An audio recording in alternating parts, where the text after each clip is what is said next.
Um, yeah, What's just shaking, here. everyone? How are you? What are you up to? Yeah, I started out. I've been introduced a few news stories from Voice of America. Oh, okay. Yeah, Cool. and yeah, I actually, I didn't, I wasn't aware of this thing. The FDA issued a new warning about the Johnson and Johnson vaccine. Did you hear about that? I did. Yeah, about causing some kind of neurological problem. Right. Yeah. Yeah, I did hear Uh, that. yeah. Yeah. People start thinking like Jeff Morrow, and nobody wants that. So. I know. But wouldn't they promote them more then? Yeah. Yeah, they want Yeah. everyone to get on my side of the world, Right. Yeah.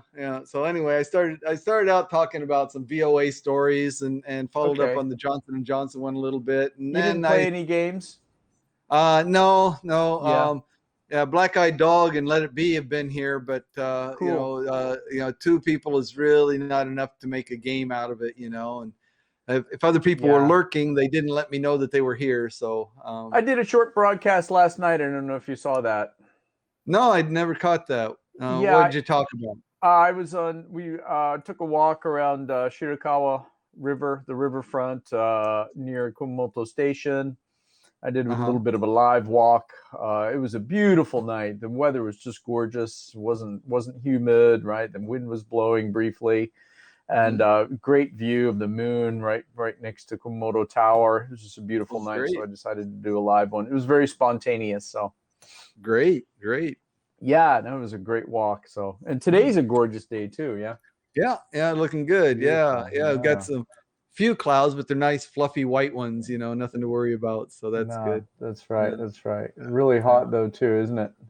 yeah, Hot as yeah. a mug. Yeah, Woo!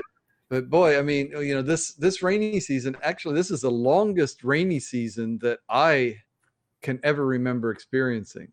I agree. I think it's not officially over, right? Right, exactly. Yeah, I mean, yeah, definitely. The last a couple days ago or yesterday wasn't bad, but the day before that, um, up until the day before that, we'd had these sudden rain showers. Just they'd come, and for 5-10 minutes, it just really come down strong, and then the cloud would pass on and it'd be gone. Right? Yeah, Yeah, exactly.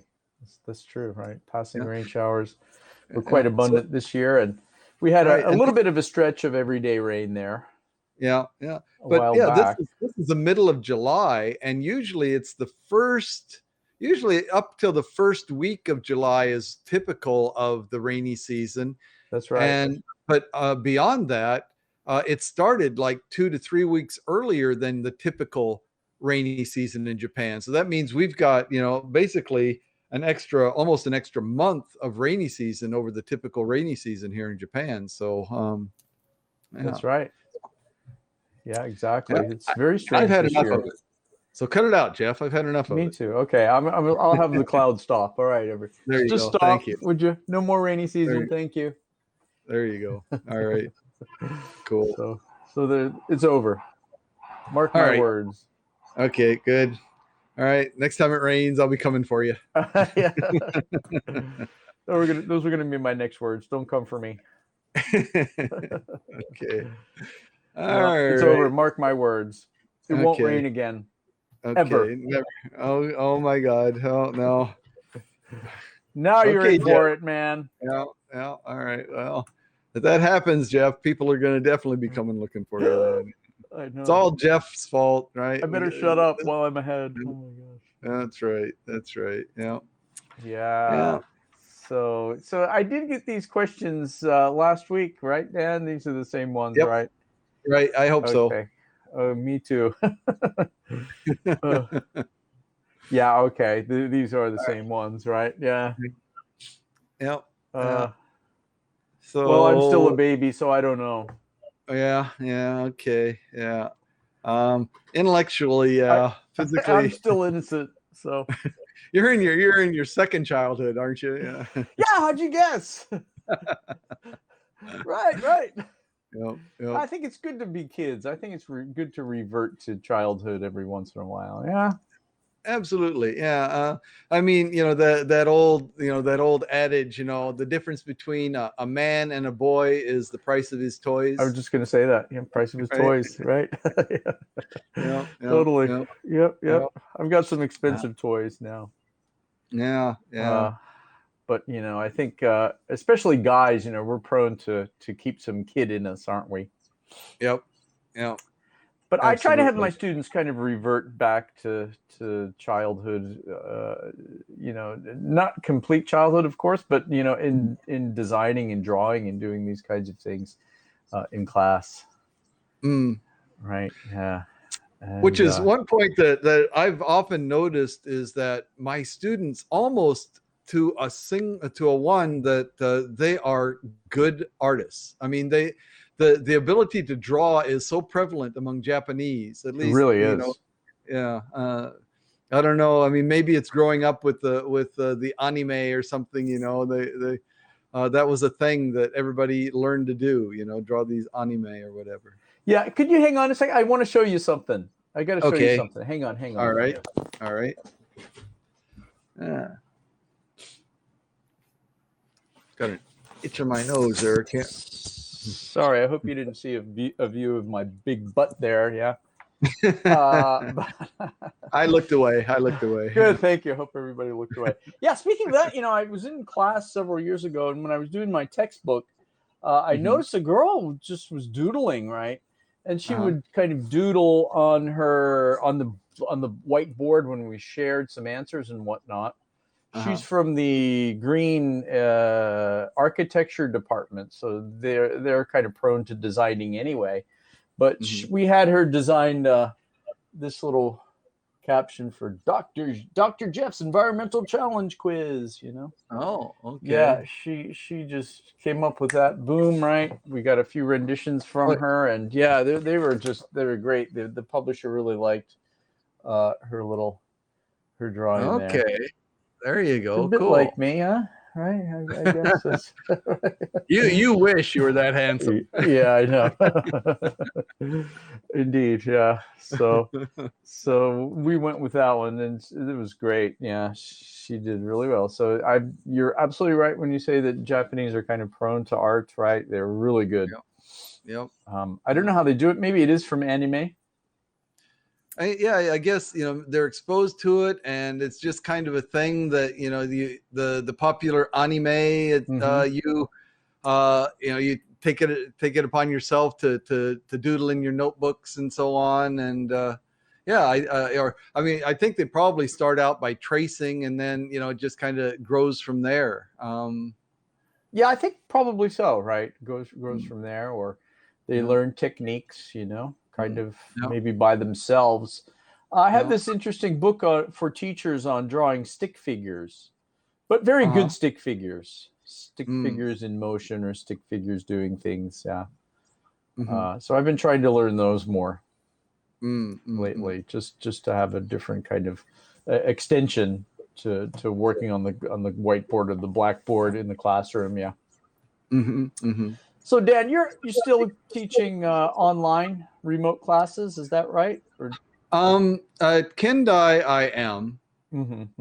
At Tokai, for the listening test, I asked the students to come to the classroom for the listening test. But outside, except for the listening test, I've given them the option to either come to the classroom or to attend remotely. And most of the students have decided to continue to attend remotely. That's right. You did tell me that. Yeah. Yeah, I know several teachers in that situation, right? And the students deciding to do more remotely. Well, for your classes, it's more writing, so it makes sense. Yeah. Yeah, the Kendai is all reading and writing, so there's not a lot to be gained by actually being in the classroom for those particular classes. There is something. I mean, it's a lot easier to interact with students, if you can walk around and look over their shoulder, and or they can show you their papers quite easily and so on, as opposed to submitting them through some type of a form or document upload and then me looking at it and replying, in the same way. It's just a lot more organic, a lot more, interactive, to be in the classroom, but it's definitely a doable thing for the Absolutely. reading, writing. Yeah. Absolutely. I mean, even in speaking, listening based classes, it is still doable online. There Right. are ways to do it. Like I said, at first, when we had to go online, I used the textbook in front of the camera, and showing them like this. And we did basically real time online classes. And now I'm 100% back into the classroom, actually, because the students wanted to do that. My classes are mostly listening and speaking and vocabulary related classes and presentation classes too, which, presentations are a little bit hard to do online, I've discovered, although it is possible. It's to me, it's different, but I don't, not necessarily difficult, but yeah, definitely different, because I've done that. So I had both all my classes here at Tokai do both their conversation class, their conversation test, and their presentations. I had them do online by recording them within we're using Teams here, recording them within a private channel in the Teams, and so then the presentation or the conversation is recorded and available only for me and the students who created that, so that it maintains their privacy. It also makes it a little easier for them in some ways. For those students that are shy about getting up in front of the class, they don't feel that now. They're just there in front of their computer or with their smartphone, and they know that it's only them and the teacher that's ever going to see this. And so I did have one class of students do that, presenting on smartphones and uploading it into Teams. I had them do that, and that was kind of an offshoot. I did at first. We presented in breakout rooms on Teams, right, where I would join the room and students would go around presenting, just showing their design and explanation in the camera, right. Which worked. It was kind of cumbersome. It was difficult for me to check everyone's actually, right? So yeah, I had them do the video, right? Make their own video and upload it, which worked really well. I like them to have a little bit of the pressure of having other people in the room, though, Yeah. Right. Kind of. I think that adds a little bit to their delivery, and some students are mortified actually, but actually, after a few weeks of practice, they do much better. But I did the same thing. I had them make videos and only I watched them. Yeah. The one thing that, that really changes, the most significant change for me between doing it, live as opposed to doing a recorded presentation is, the lack of interaction. There's no chance for anyone to ask any questions about anything, and I used to require that. Everyone was given a print where they had to write at least one or two questions to ask at the end of the presentation, ask of that, to get either clarification or to ask something further about that particular presentation and so on. And that's something with a pre-recorded presentation you just you can't do. That's right. Exactly. So I do miss that. But other than that, I actually like the recordings, because then I don't have the pressure on me to be listening to the content and giving them grades all at the same time. I can actually evaluate them, their presence on screen, as well as what they're saying, and then I can go back and listen to it again, and the second time around give them points or something like that. So yes, and you can download them, right, and show them to other classes, right? Which I used to, when we did it live in the classroom, I used to record physically with a video camera and do it that way. Yep. But yeah, I did that too. Yeah. With again at your school at Kendai, when I was teaching in the English literature department, as since it was part of the English curriculum, I was a little more demanding and about the things with the presentation.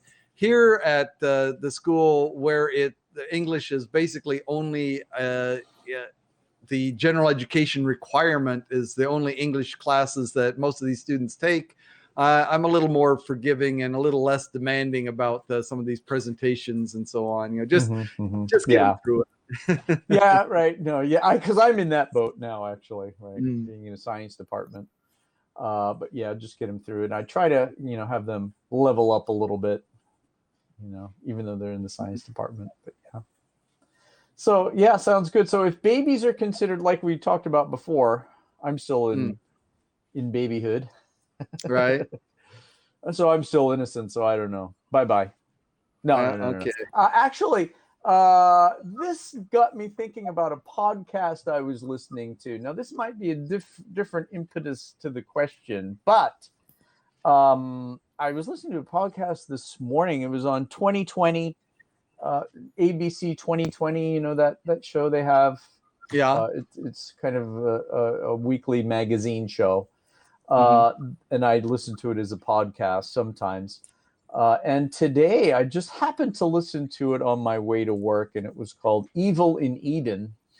And it was about two boys, actually brothers, who were abducted when they were kids, when they're 7 years old and 8 years old, I think it was, right? The older one was abducted first, and the older one kind of, the guy who abducted him, sold him all these lies, like he was going to adopt them and they were going to change their names and live with them. And so the older kid got his younger brother actually abducted as well, right, by the same guy. So they were kind of living together, this strange kind of life, but they knew that they had another family somewhere, right?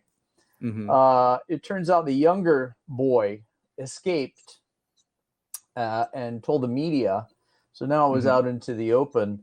The older boy eventually also got away, and the younger boy kind of, had a little bit of fame attached to his ordeal.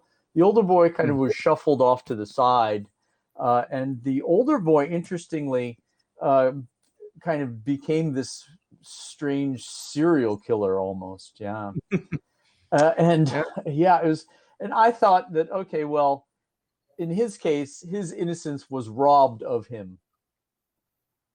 Right. So I think someone is innocent until they're robbed of their innocence, maybe, or their innocence is somehow depleted, or they were kind of taken from their innocence. So this might be a different viewpoint from that. Ceasing to be innocent, right? Right. Yeah. I think they lost their innocence, or it was robbed from them when they were in their teens, right? Late teens, early 20s, etc. As far as organically ceasing to be innocent, that's a tough question. Yeah, what do we mean by innocent?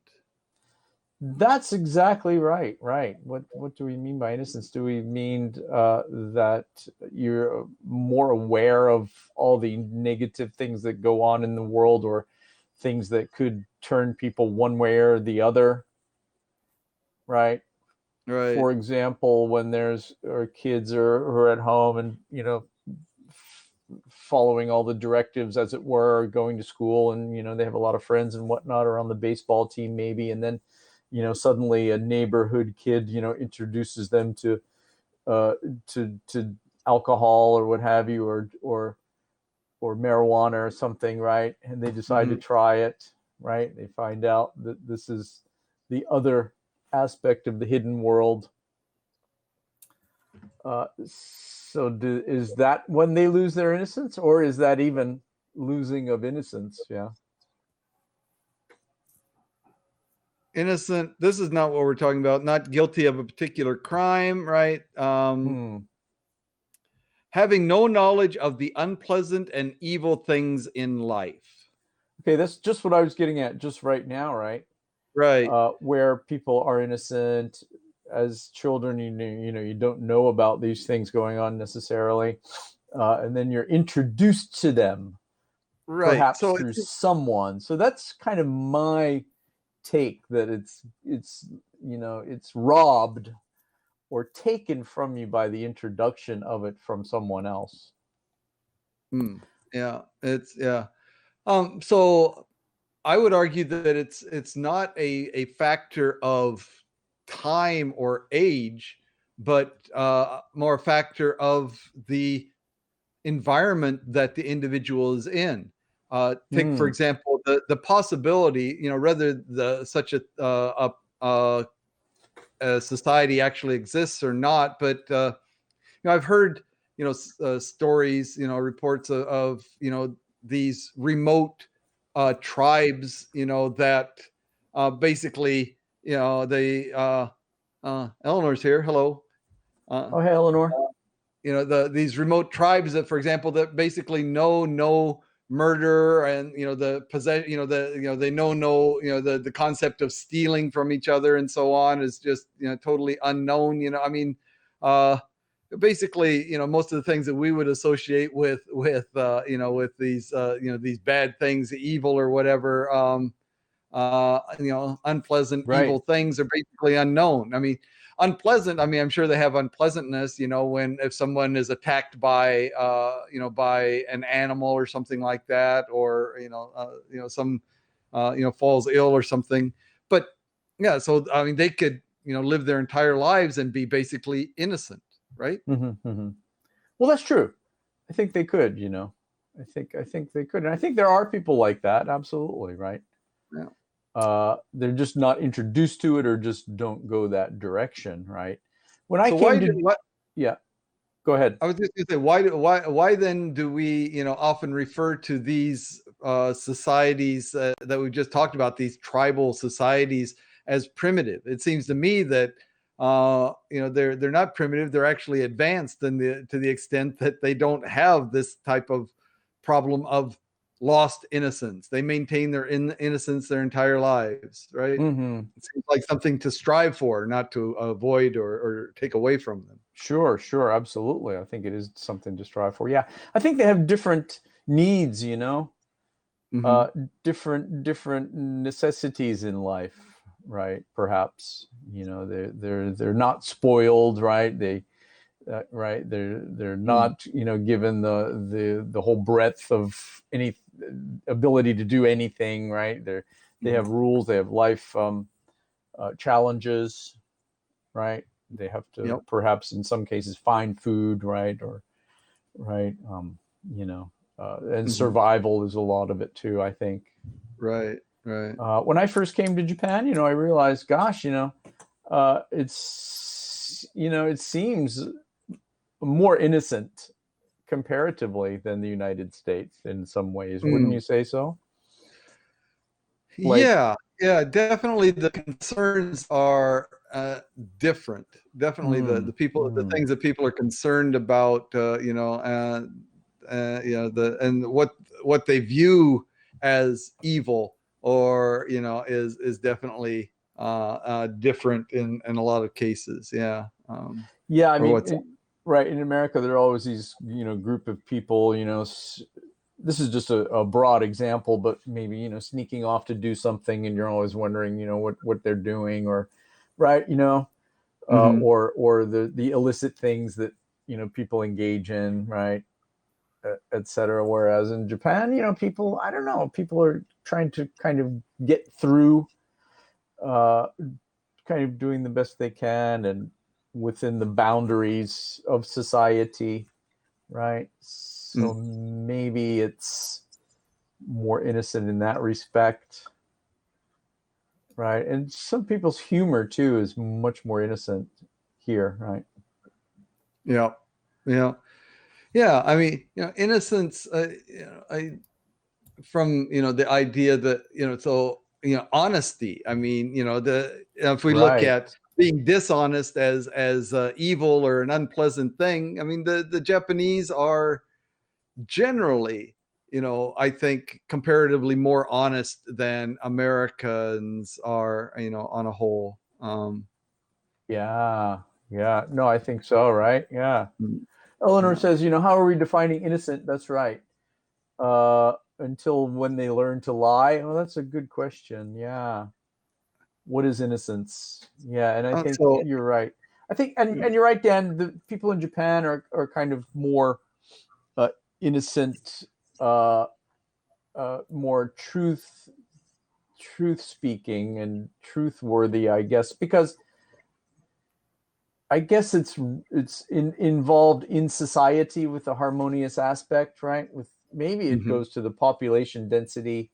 There's just so many people in a square foot or a square meter in Japan as opposed to other countries. Perhaps that has mhm, something to do with it.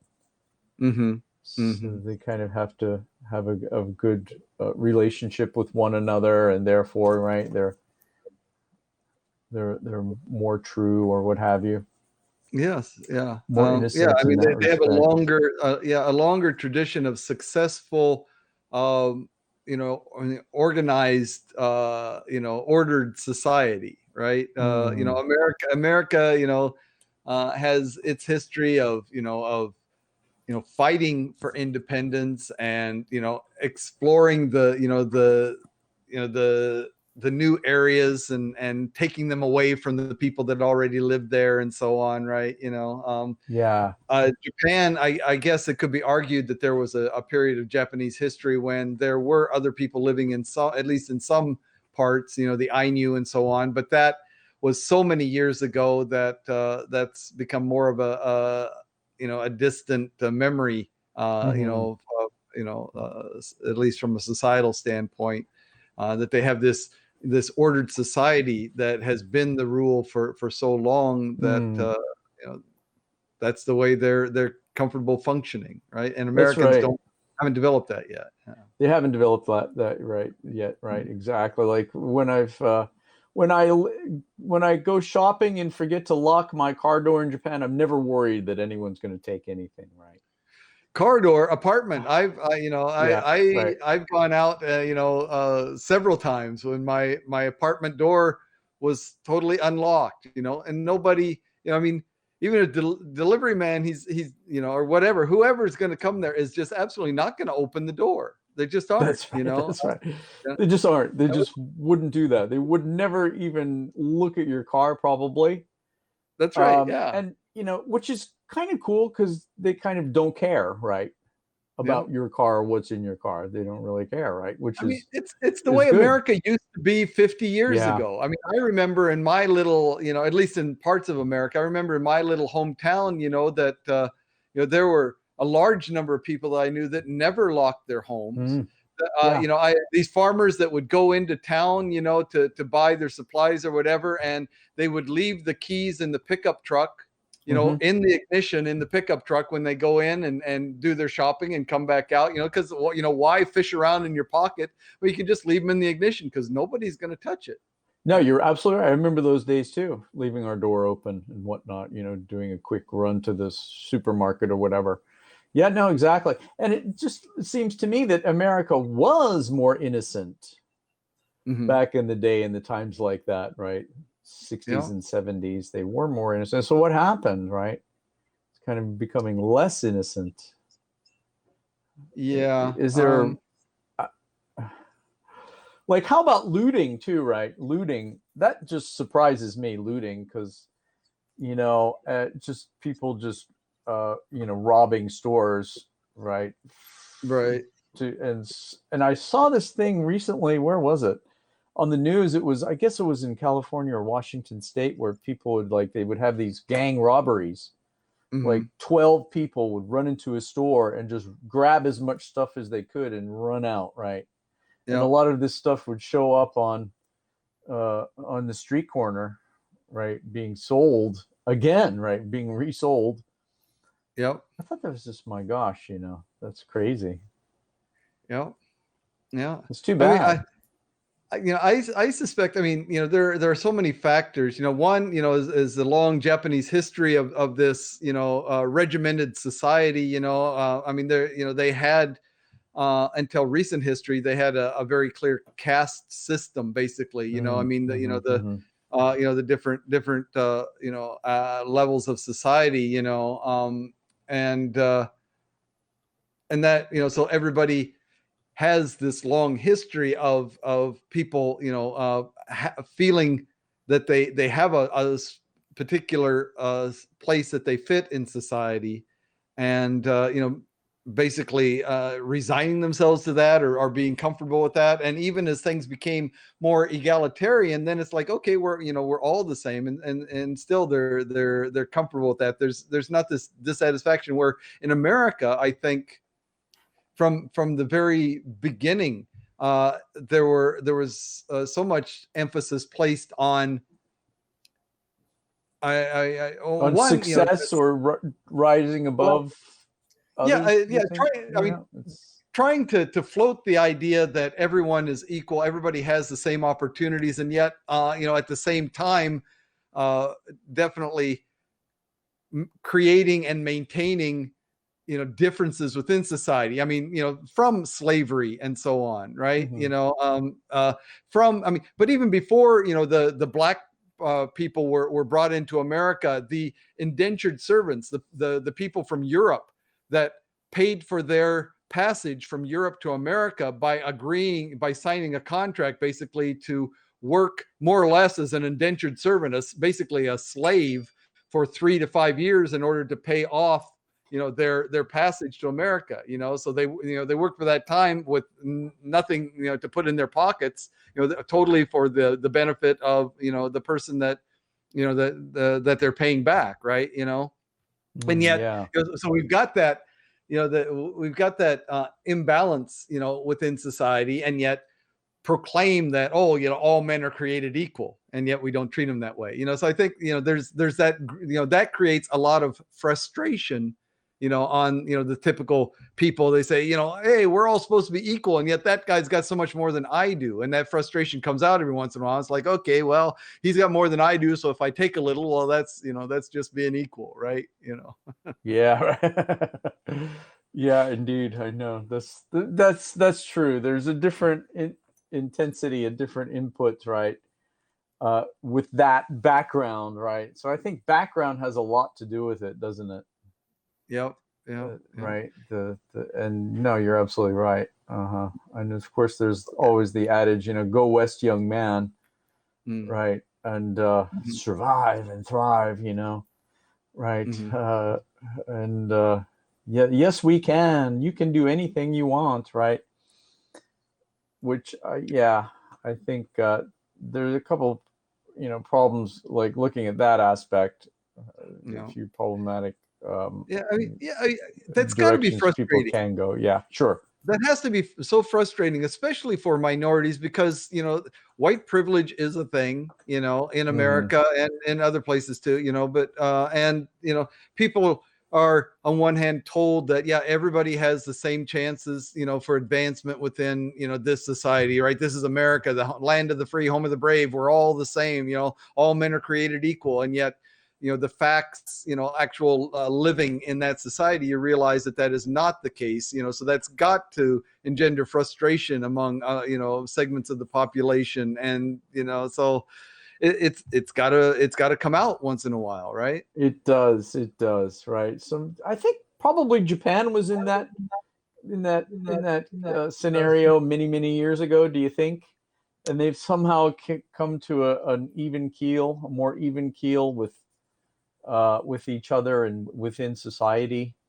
Well, like I said, to my interpretation is that for hundreds, for a couple hundred years, but Japan has a much society, and their rules and concepts, their society was developed over so on, and this striation, segmenting of society into different levels, the royalty and the farmers and the merchants and the lower classes and so on, was embedded within the mindset of society for not just dozens of years, but literally hundreds of years, That's right. and people, they didn't see any real appeal. This was just the way things were, and that acceptance of that, and then when that restriction was released or eliminated, the idea that it is an egalitarian society now, that people are satisfied with that. I mean, there are a few people, and again, because it's a more or less homogenous society, you basically, the majority of the population here are native Japanese, right? You don't have as many minorities. I mean, we are the exceptions, right?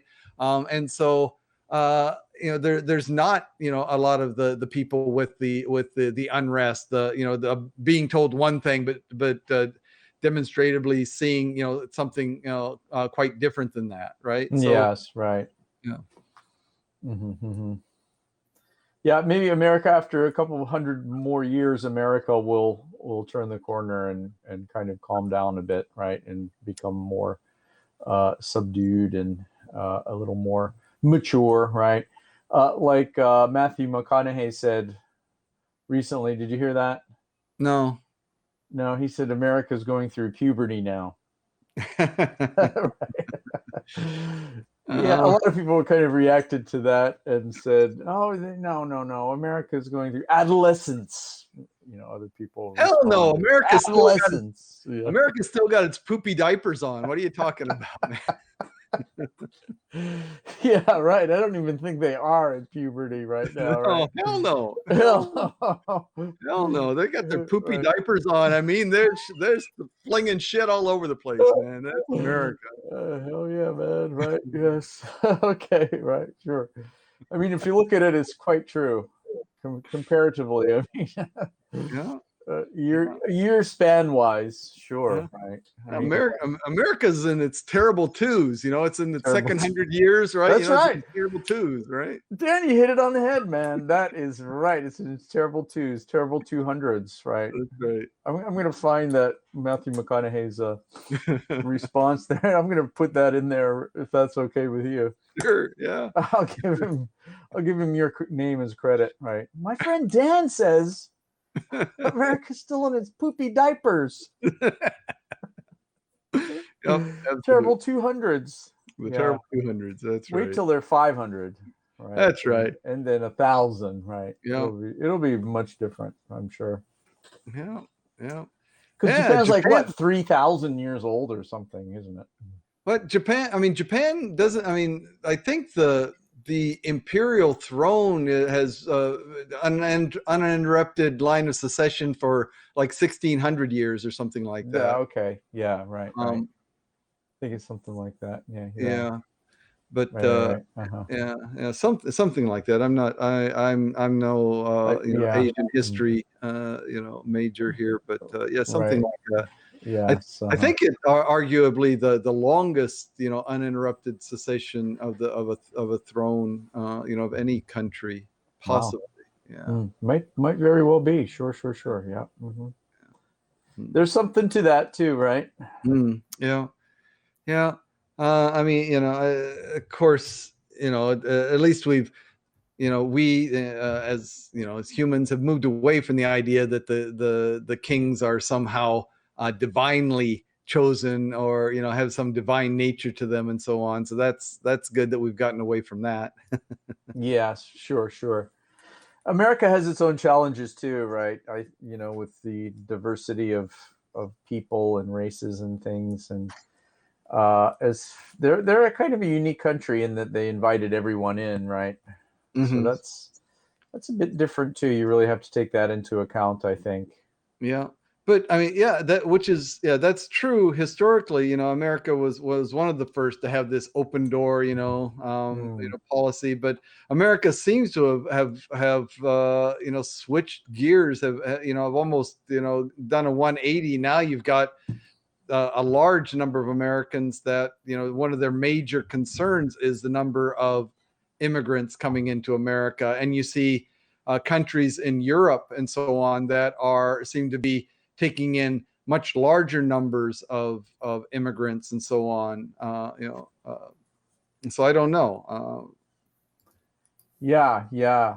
I'm not sure either. Yeah. Exactly. Right. Not sure either. But yeah, it's different. Eleanor says here some interesting information. Are you reading that, Dan? Yeah. Japan's indigenous culture originates primarily from the Yayoi people who settled in Japan between 1000 BCE and 300 CE. Hmm. That's interesting, right? Yeah. Yayoi culture spread to the main island of Honshu, mixing the native Jomon culture. Yeah, that's right. And then Ainu developed too shortly after that, right? Hmm. Yeah, interesting, right? So, Right. So that yeah, would be between 3,000 2000 and 2,300 years ago. Yeah, about. Um, yeah. Um, yeah. Yeah. The talking about the origins of the Japanese people. Absolutely. Yeah. Yeah. Mm. And you're right historically, but you're right. It seems like America did do a 180 there a bit, Yeah. even from when I was a kid, right? Mm. Yeah. From when we were kids, growing up in what 60s, 70s. I grew up in the 70s basically. Hmm. It's much different now. Yeah, Yeah. right. Yeah. Yeah. And but it's this thing, so again, it's I think I explain it by the frustration of the people being told one thing about America. Oh, it's the land of the land of the free, the land of opportunity, follow the American dream and so on. Anyone can do it. And the reality is that, the obstacles placed before certain segments of the population are so much greater than those placed, and the smooth sailing that other segments of the population have. The frustration that people feel and seeing that, experiencing that actual difference is, all men are created equal is a bunch of bullshit. I mean, that's a propaganda, that's not actually the way it works. That's Yeah, not right. actually, And I think they should stop telling kids that they can do anything they want. Mm. Yeah, I Yeah. mean, yeah. Yeah, I don't Brave know New if it's World, good. right? Brave New Condition them World. to the actual life that they're going to lead, right? Right, Are you exactly. familiar with Brave New World? Have you read that? Yeah, yeah, I Yeah. have. I'd read it ages ago, and I was just listening to the audio version on Oh, YouTube, read by Aldous Huxley himself. I should send you wow. that link. Yeah, it's good, very good. Yeah. Yeah, Yeah. really, very, very good. Yeah, I I'm mean, about halfway now. the whole story is really good, but the beginning, the first thing where they're setting up, where Huxley is setting up, the way society works at that time, it's Yeah. just fascinating to me. And it's like, I could see where, that there are people that would be on two sides of that issue. It's like, hey, this is the way to. I mean, this actually would be a way to make society work Mm-hmm. smoothly and for everybody to be satisfied with their life, right? I Mm-hmm. mean, if you manipulate the genome, if you manipulate the environment of the individual so that they grow up and so that they, their place in society fits them both intellectually and physically and so on, and they feel comfortable there and they're satisfied, right? And those, Yeah, I mean, yeah, it makes sense. I it mean, does it's make it's sense.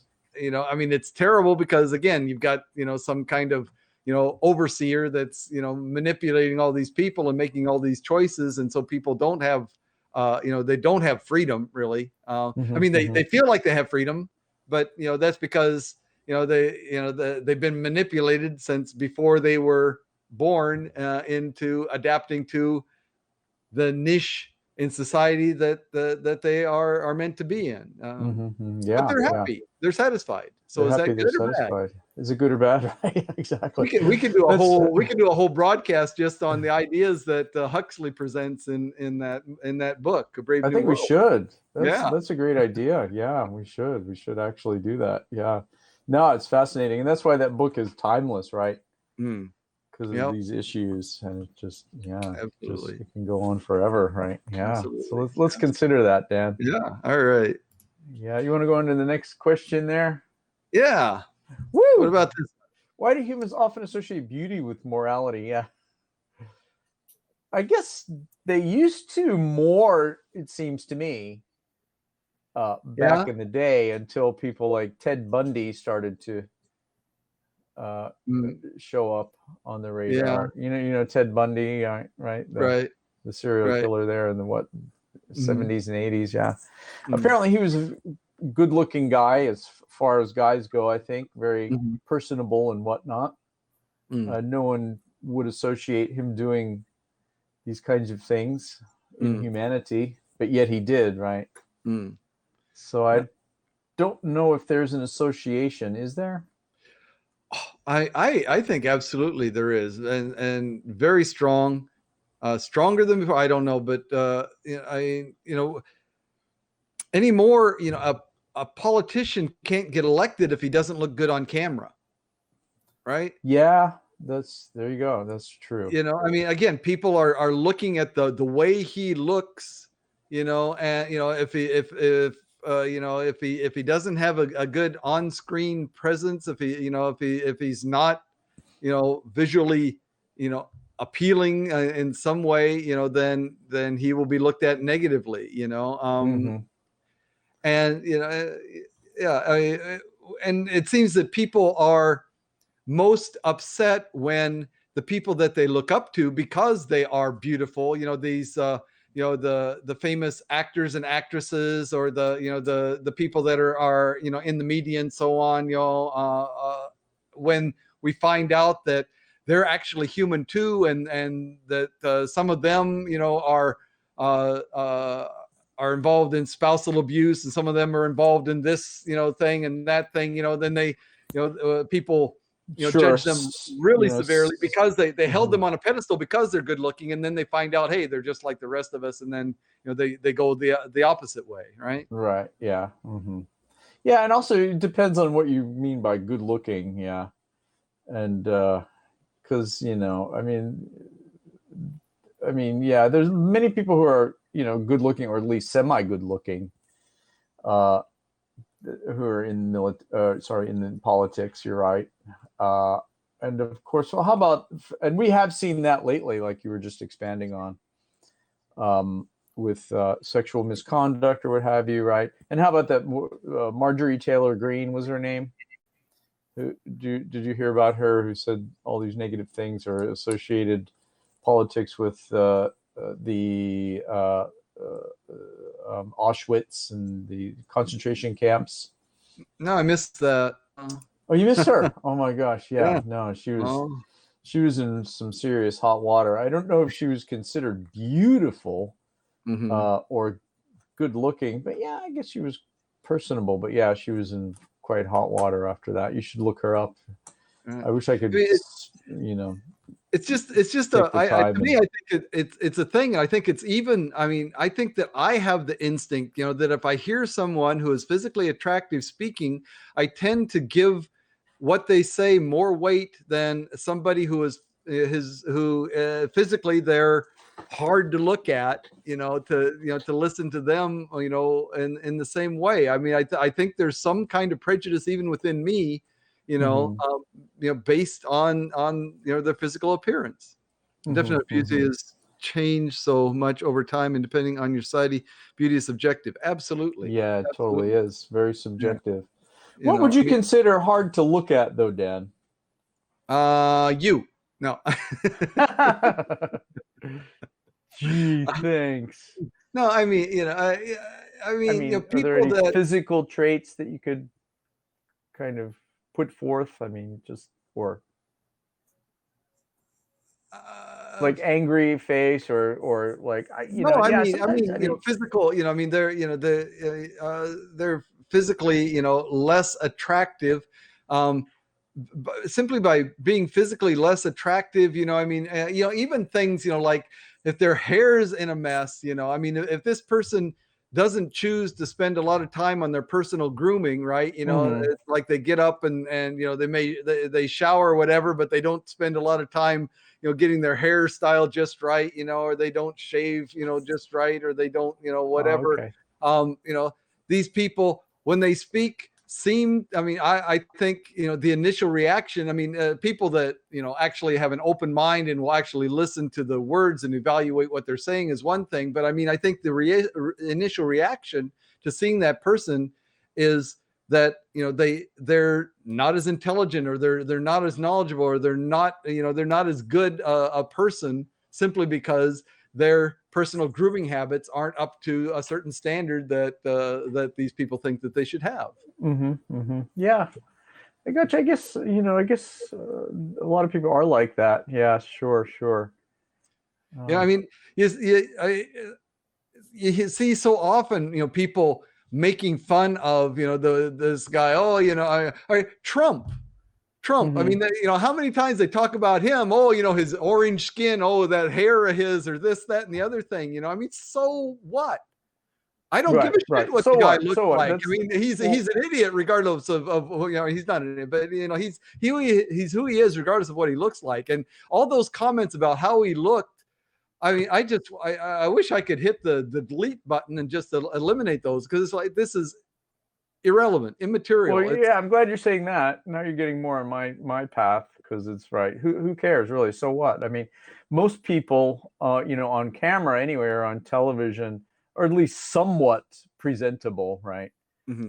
Somewhat good looking. And I don't know if I would give anyone more attention than someone else who is saying an interesting bit or some important information. But you're right. Something like that, it's who cares, right? Well, I mean, for me, you know, and I mean, I am, you know, a white male, you know, but when I'm watching news broadcasts, I mean, objectively, I find most male announcers' voices more pleasing than a woman's voice, but I find it more pleasurable to watch a news broadcast with a female anchor speaking, simply because she's a woman, and you know, I would rather watch her on the screen. If I'm listening to a podcast or a radio broadcast, I'd rather have a male speaking, because I find the male voice, you know, something more authoritative, you know. And again, it's just the quality of the sound of the voice, right? Not in the words that they're saying, right? Sure, absolutely. There is that, of course. And there are people who purposely go into radio, for example, because, you know, they don't feel they're good for the on camera, or they've been told they're not good for on camera work. Or you're right. Yep. Right. Yep. Like Howard Stern, you remember him? He was Yeah. always on radio.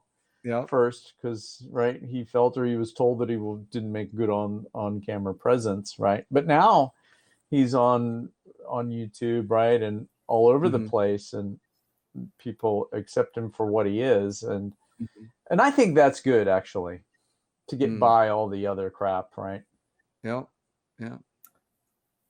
Yeah. No, it's true. I think that a lot of people, or, you know, on camera guys, you know, do have good voices and whatnot, and are pleasant to listen to.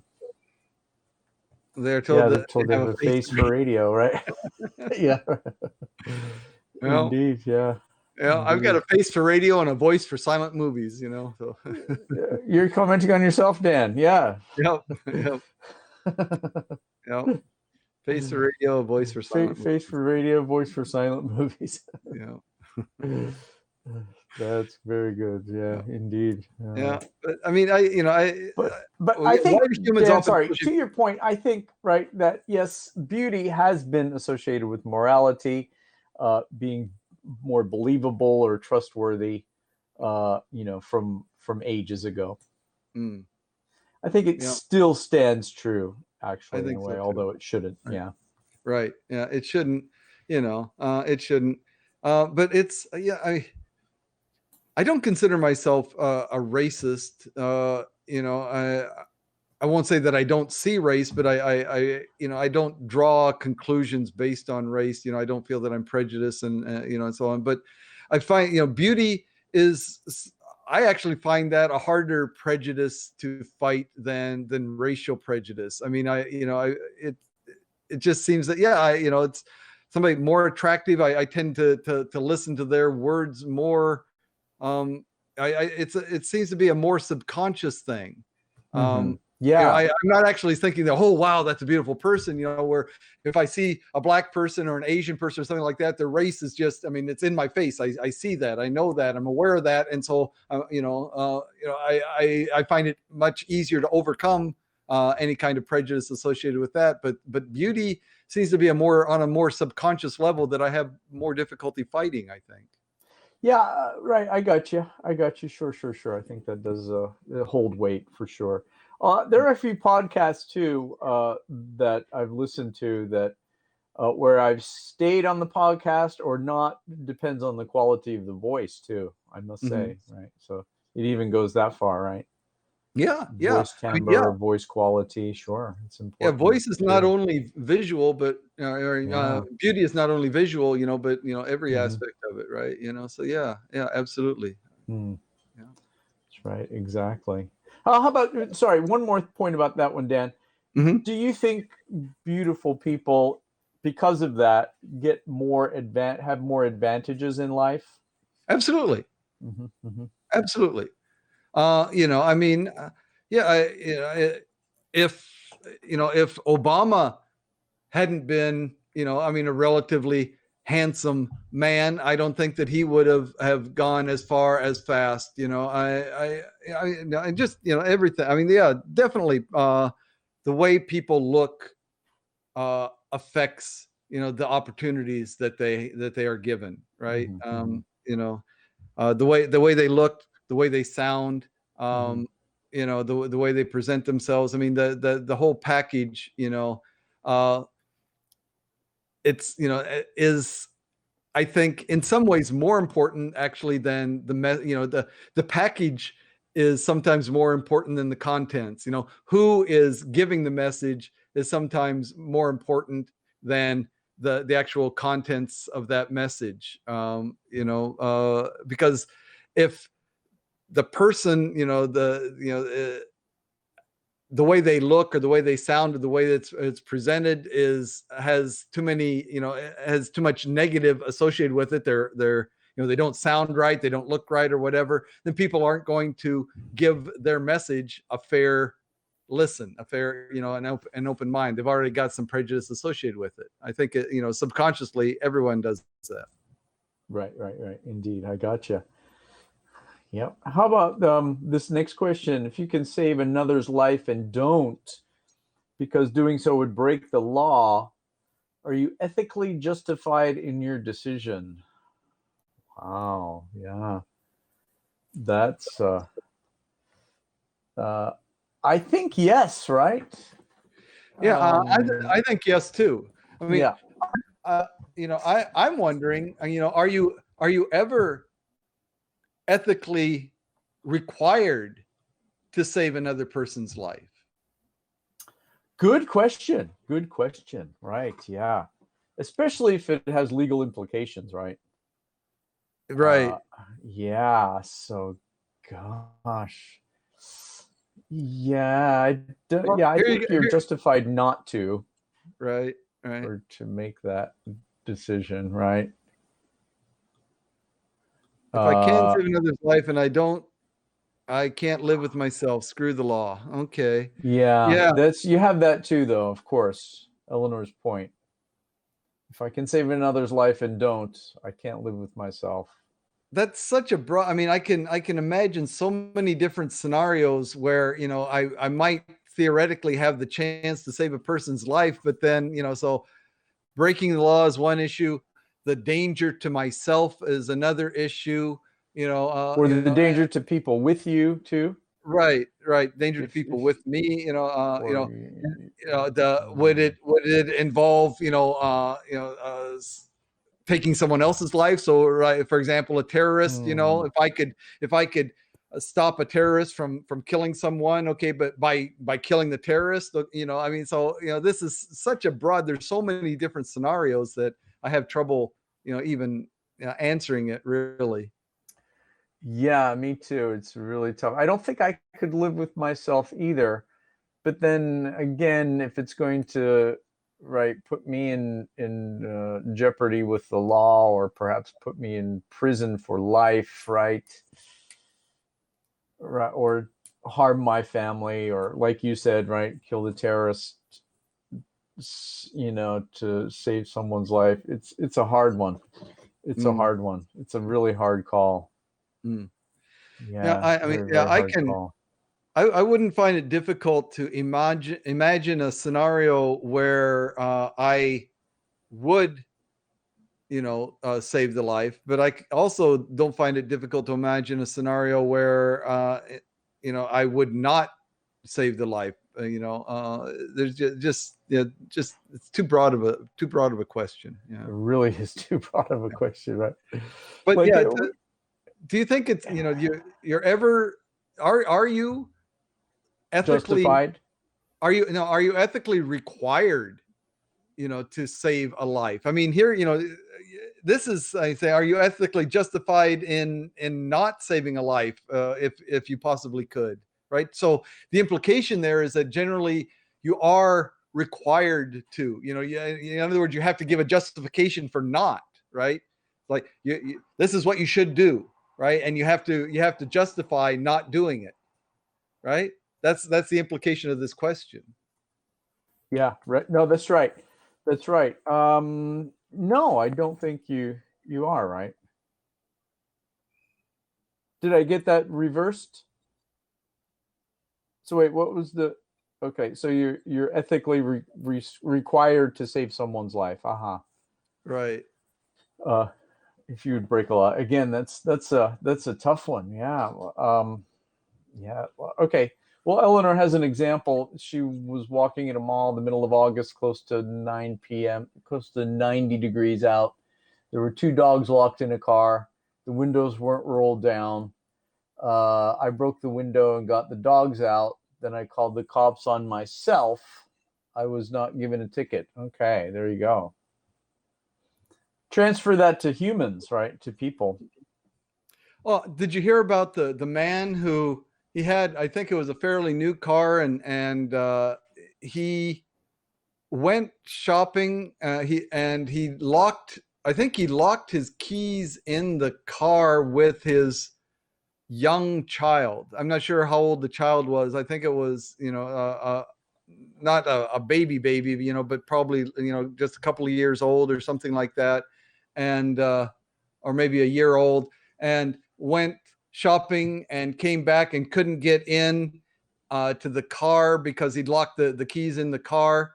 And the child was too young to be able to unlock the doors or anything like that, and so Hmm. um, people were coming up and say, oh well, let's break the window and to get the baby out of there. Say, oh no, let's call a locksmith because I don't want to break. I don't even have my car paid for. I don't have insurance. My insurance won't pay for it if possible. I don't want to damage this car, because it's brand new and my insurance isn't going to cover. If I purposefully break my own window, the insurance isn't going to cover it. I can't afford to, I can barely afford to keep the car payments up or whatever. Anyway, he's saying, no, I don't want to break the window. Don't break the window. Okay. And he But was the his father. child, He was the that's the father. father. Yeah. That's the Okay. father, the Right. child locked inside the car.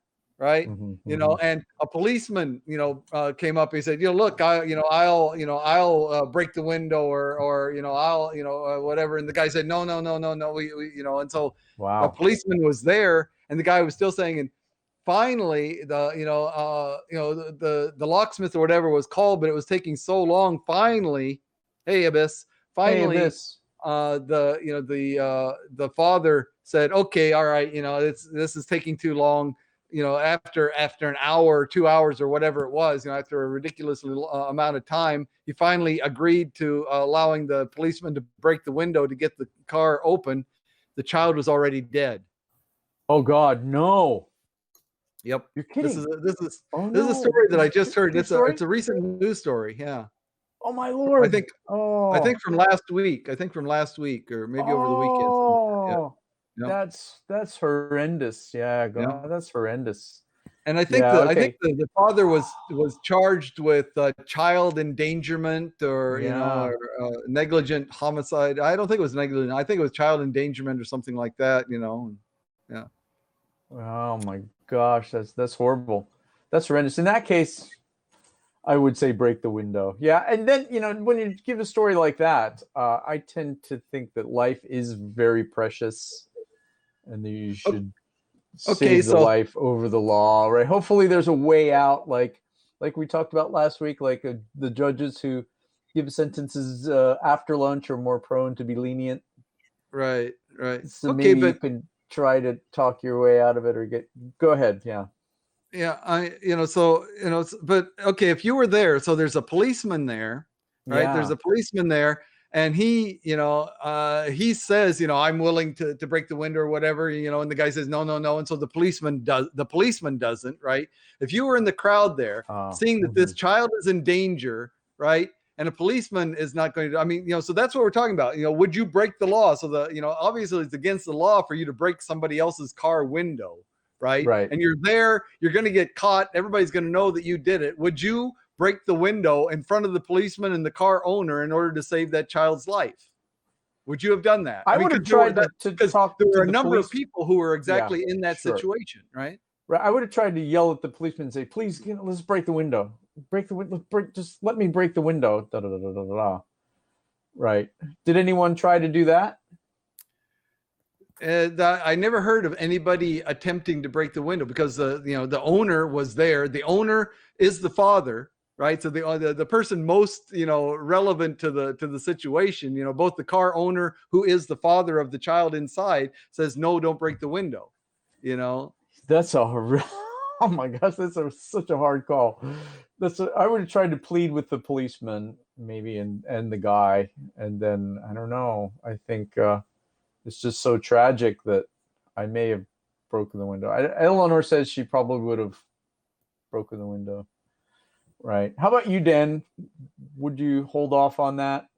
It's probably better in the long run to hold off on it because it's not, Better. it's not the innocent bystander's decision, is it?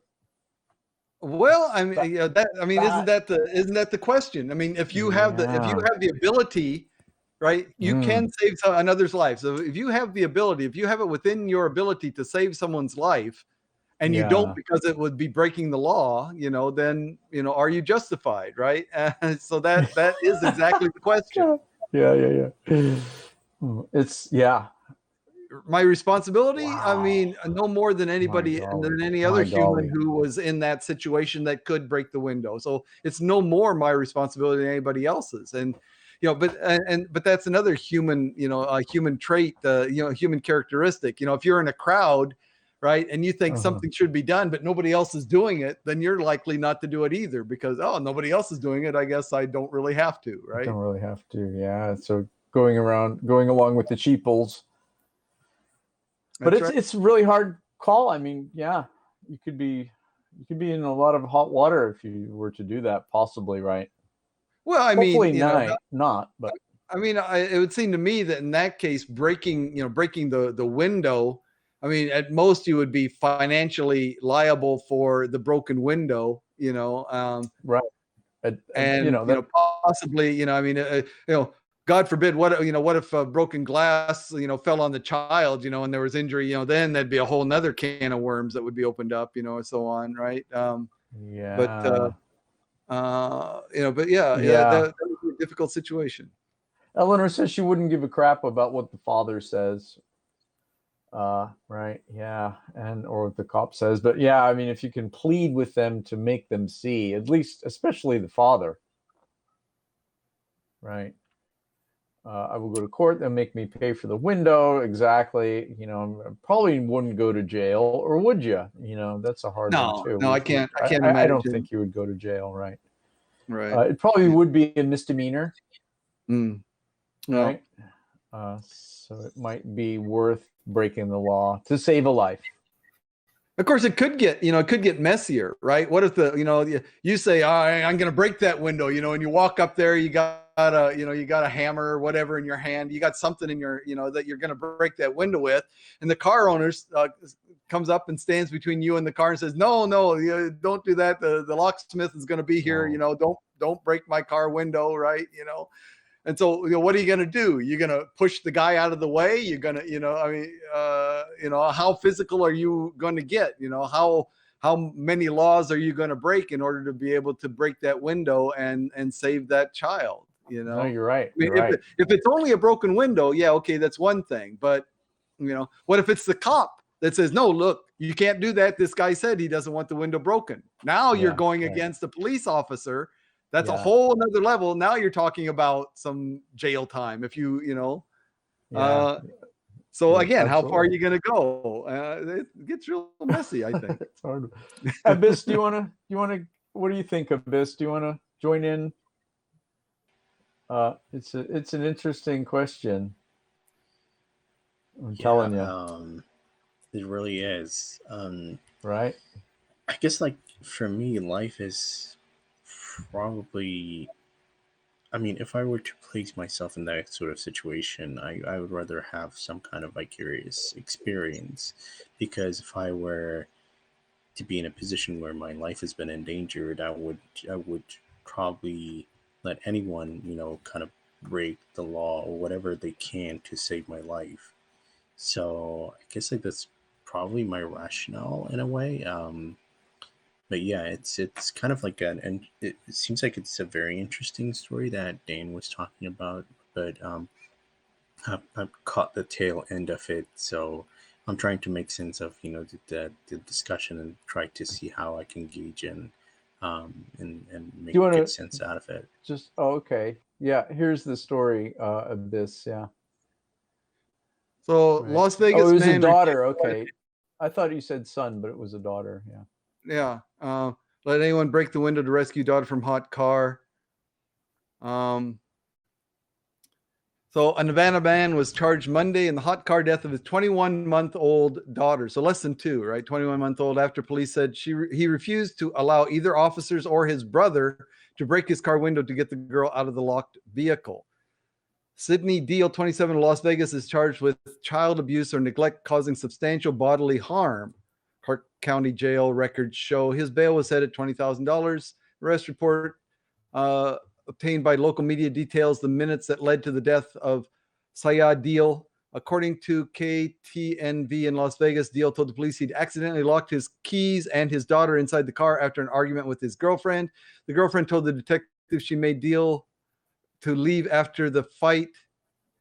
He did, taking the baby with him, but returned a few minutes later for his cell phone.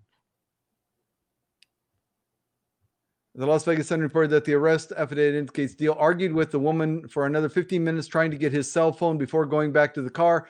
He knocked at her door again a few minutes later after realizing he'd locked his keys in the car. Deal asked his girlfriend to call his insurance company, a call she placed at 3:06 p.m. According to police report, she remained on the phone for 23 minutes with an insurance representative who told her Deal's policy did not cover roadside assistance.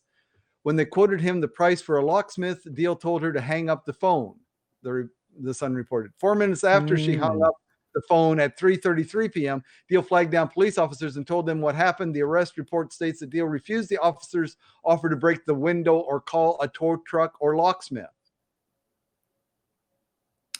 He asked instead to borrow a cell phone to call his brother, authorities said. At that point, Saya had been alone inside the car for at least 42 minutes. Deal told his brother that the air conditioner in the car was running and his daughter was fine. He asked for their mother's insurance information so he could call for roadside service. Instead, his brother's Samid Deal rushed to the scene to help. He immediately took off his shirt, wrapped it around his knuckles, and was ready to punch the window. The arrest report states Sydney stopped him and said he wanted to wait for a tow truck. Sydney insisted he not damage his new vehicle, stating he had just bought the car and did not have the money to repair a broken window.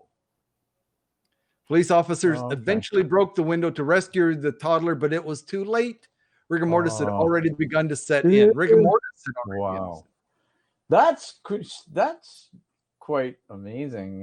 It's because that means it's been quite a while since she died, right? Rigor mortis setting in. Yeah. This is really shocking and kind of depressing in a way. It is. It really is.